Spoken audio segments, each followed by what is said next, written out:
70.000 im Kessel. Hörst du das Beben? Kopf hoch, Brust raus. München ist rot. Immer noch.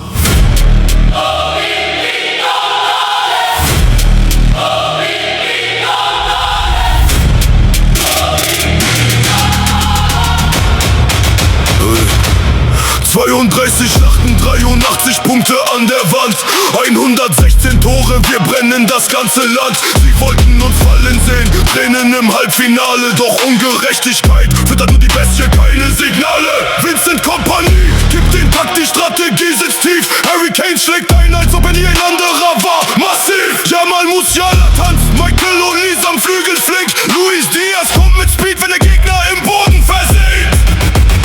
Wir Sangria, die Faust in den Wind, La Bestia Negra, weil wir die Herrscher sind, deutscher Meister. Supercup, die Schale bleibt hier. Wir jagen das Double, Bayern ist das Raubtier.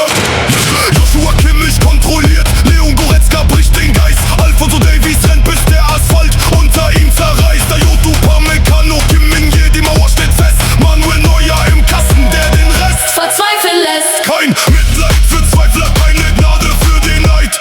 Wer gegen uns wettet, trägt bald sein Trauerkleid. Die Allianz Arena kocht 75.000 Mann. Ein Schrei, ein Ziel, zieht jeden in den Bann. Sie dachten, wir wanken, sie dachten, wir brechen. Doch Bayern vergisst nie, Zeit die Rechnung zu begleichen. Modus on.